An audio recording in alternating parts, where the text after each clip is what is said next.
औज़ु बिल्लाहि मिनश शैतानिर रजीम बिस्मिल्लाहिर रहमानिर रहीम। अस्सलामु अलैकुम प्यारे बच्चों। Class 8 subject science, topic reforestation, conservation of plants and animals में ये आज हम लास्ट टॉपिक ले रहे हैं रिफॉरेस्टेशन। रिफॉरेस्टेशन क्या है? It is the restocking of deforested forests by planting new trees. यानी डिफॉरेस्टेशन के बारे में हमने पढ़ा, जिस एरिया में डिफॉरेस्टेशन हुई हो वहां पर नए पेड़ लगाना, नए ट्रीज लगाना, उस और वो कमी वहां पर जो हुई है उसको पूरा करना, उसी को रिफॉरेस्टेशन कहते हैं। यानी जो डिफॉरेस्टेड फॉरेस्ट्स हैं, जहां पर जंगलों की कटिंग हुई है, क्लियर कटिंग हुई है, वहां पर दोबारा प्लांट्स लगाना, दोबारा वो ट्रीज खड़ा करना और इम्प्लांटिंग दीज ट्रीज, और वी कैन से रिस्टॉकिंग, यानी दोबारा वहां पर स्टॉक, उसी तरीके का स्टॉक तैयार करना, उसी को हम रिफॉरेस्टेशन कहते हैं। इसमें कुछ स्टेप्स हैं जो हमें करने चाहिए, जो हमें फॉलो करने चाहिए, ताकि वो डिफॉरेस्टेड लैंड जो है, डिफॉरेस्टेड फॉरेस्ट जो है, वहां पर दोबारा जो प्लांट्स या ट्रीज वो तैयार हो जाएंगे। वो स्टेप्स क्या हैं, उनकी तरफ हम नजर डालेंगे। Number 1, try to implant new plants of same species which were present before। हमें कोशिश करनी चाहिए वहां पर वही प्लांट्स, वही स्पीशीज ऑफ प्लांट्स लगानी चाहिए जो वहां पर पहले से मौजूद थे, यानी जो जिनको वहां पर डिफॉरेस्टेशन की हुई थी। अगर वहां पर हम कह सकते हैं, अगर वहां पर यानी देवदार एक प्लांट यहां पर हमें है, अगर वहां पर देवदार की कटाई की गई हो तो हमें वही देवदार के पेड़ ही वहां पर लगाने चाहिए। तो ये एक एग्जांपल है। तो दूसरा स्टेप क्या है? Try to plant the same और more number of trees as are cut. दूसरा स्टेप ये है कि जितने प्लांट्स को काटा गया था, जितने प्लांट्स वहां पर काटे गए थे, उतने ही या उससे ज्यादा प्लांट्स हमें लगाने की कोशिश करनी चाहिए। Number 3, natural deforestation. इसमें ही आता है जिसमें इंसानों का कोई रोल नहीं है। It is the natural growth of trees taking place at the deforested site if left undisturbed.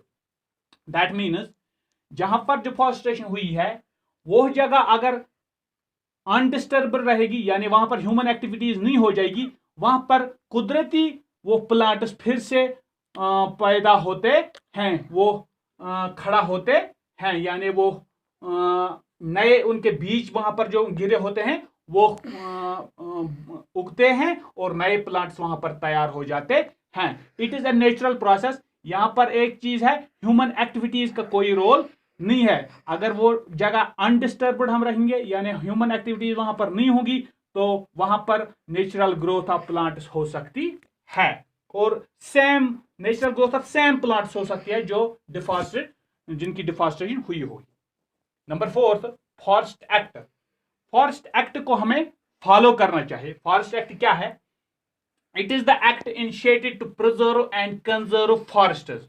Government की तरफ से एक्ट बनाए जाते हैं फॉरेस्ट्स और फॉरेस्ट्स को प्रिजर्व करना, कंजर्व करना, यानी बचाना, so that people inhabiting these forests can fulfill their basic needs। यानी इसका क्या मतलब है? अगर किसी यानी फॉरेस्ट के नजदीक जो रहने वाले होते हैं उनको जरूरत पड़ती है लकड़ियों की जलाने के लिए या फर्नीचर्स के लिए, वो तो वहां पर कटिंग के लिए जाएंगे ही, लेकिन फॉरेस्ट एक्ट में कहा गया है कि ये सब बचाया जा सकता है। लोग क्या है, लोग जंगलों को बचाए, लेकिन गवर्नमेंट की तरफ से ऐसा इनिशिएटिव है कि लोगों की जो बेसिक नीड्स वहां पर होंगी, जो वहां पर रहते होंगे, उनको वो गवर्नमेंट फुलफिल करेगी किसी और तरीके से।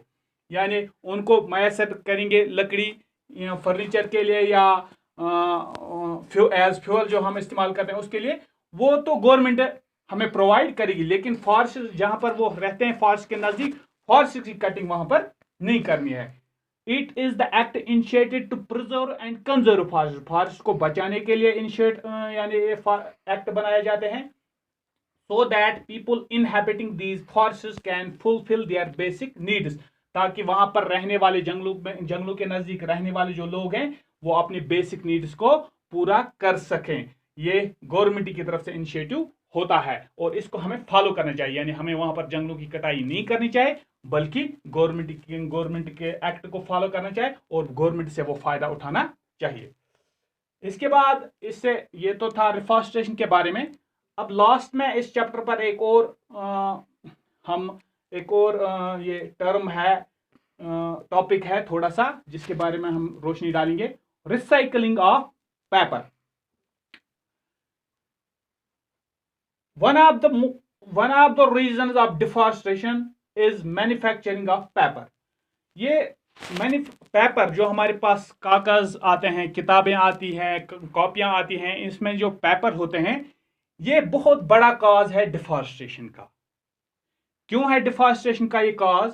क्योंकि पेपर जो है ये प्लांट से तैयार किए जाते हैं और इसमें मैंने दिखाया है it takes 17 full grown trees to make 1 ton of paper, यानी 1 ton of paper, 1 ton paper का बनाने के लिए 17 बड़े बड़े जो तैयार हुए होते हैं ट्रीज ये लगते हैं, यानी इस्तेमाल होते हैं। इसका मतलब है 1 टन पेपर तैयार करने के लिए हमें 17 ट्रीज को कट करना पड़ता है, उनकी डिफॉरेस्टेशन करनी पड़ती है। That means it is a big cause for deforestation. Remember lots of harmful chemicals are utilised in manufacturing process of paper. इसमें ये पेपर तैयार करने में हमें केमिकल्स, हार्मफुल केमिकल्स भी इस्तेमाल करने पड़ते हैं, जो नुकसानदेह होते हैं वो केमिकल्स भी इस्तेमाल करने पड़ते हैं। तो hence it is advisable to save, reuse and recycle paper. Save, reuse and recycle paper. Paper can be recycled 5 to 7 times for use. तो इसीलिए कहा जाता है कि पेपर को कम से कम यानी इस्तेमाल किया जाए, यानी बचाने की कोशिश की जाए, हर तरीके से बचाने की कोशिश की जाए। रीयूज, दोबारा इस्तेमाल करने की कोशिश की जाए। ओ एंड रिसाइकल, रिसाइकल का क्या मतलब है? यानी जो हम इस्तेमाल करते हैं, जो पेपर हम इस्तेमाल करते हैं उनको दोबारा इस्तेमाल करने के लिए तैयार किया जाता है। उस प्रोसेस को हम कैसे तैयार किया जाता है वो एक अलग प्रोसेस है और उस प्रोसेस को हम रिसाइकल कहते हैं। बचाया जाए यानी सेव, रीयूज दोबारा इस्तेमाल करना चाहिए। जैसे फॉर एग्जांपल मैं आपको एग्जांपल एक देता हूं, हमारे बच्चे पेज लिखते हैं विद पेंसिल किसी कॉपी पर हमारे बच्चे पेज लिखते हैं, तो हम उस पेपर को दोबारा इस्तेमाल कर सकते हैं बाय रबिंग इरेजिंग दैट। जब हम उस पेंसिल से लिखे हुए को इरेज कर सकते हैं तो हमारा बच्चा दूसरा पेज उसी पहले पेज पर इस्तेमाल लिख सकता है। That is reuse, that is called reuse. And recycle मैंने बताया कि दोबारा इस्तेमाल करने के लिए तैयार करना, वो एक अलग प्रोसेस है और उसको रिसाइकल कहते हैं। Paper can be recycled 5 to 7 times for. Recycle की प्रोसेस से पेपर को रिसाइकल यानी दोबारा इस्तेमाल करने के लिए कम से कम 5 से 7 बार तक हम दोबारा इसको तैयार कर सकते हैं इस्तेमाल करने के लिए।